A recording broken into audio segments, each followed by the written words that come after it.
Now, for more on the international agreement on Iran's nuclear program, I'm joined by Kyle Olson. He is the president of Olson Group and a leading authority on terrorism and weapons of mass destruction. Kyle, thanks for joining us. Pleasure. When we hear what's being said after this agreement was being signed, supporters say a historic deal, a major breakthrough, and as we heard in that report there, opponents of this deal saying it's a historic mistake. What do you make of it? Well, I think it's a historic first step. From the point of view of those who are looking for a comprehensive agreement, this is not that agreement. This is something significantly less than that. On the other hand, for those people who were concerned that there was no possible deal at all, this is an opportunity to take a look at whether or not we can work together. So I don't think this is a marriage. This is not an engagement, but it might be the first step toward going steady. When you say a first step, does this go some way towards building confidence between two sides that have really been very suspicious of each other, do not trust each other? Oh, absolutely. I mean, I think the real question here is the Iranians and the United States and its allies, and even Israel, are going to get an opportunity to find out whether or not we can work together and actually do business together.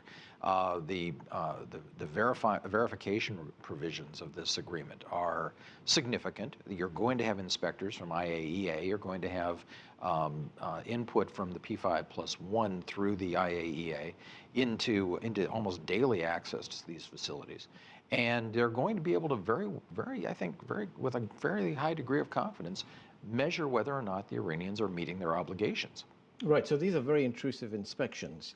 One of the points that apparently divided the two sides during the negotiations was the question about whether Iran has the right to enrich uranium. Iran says yes, under the terms of the Nuclear Non-Proliferation Treaty, of which it is a signatory, it has that right. The United States says, no, it doesn't have that right. But under the terms of the agreement, it still can continue enriching uranium, but to a very low grade.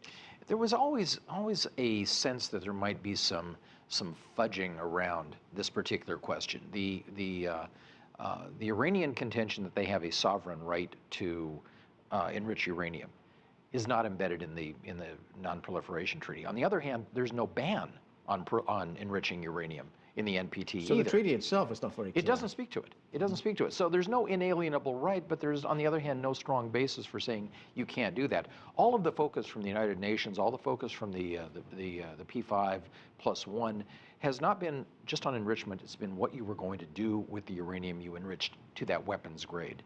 When we look at the opposition to this deal, the opposition that is coming from Israel, from other countries in the Middle East, from Congress here in the United States, what is the source of that opposition, and do these sides that oppose this deal have an alternative?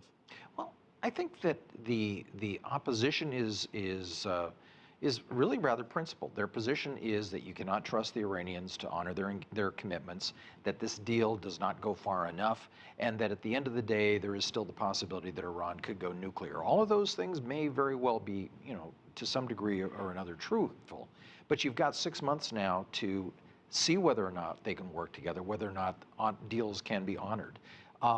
Again, going back to it, going into this negotiation, smarter people than I am had basically said we had 3 options.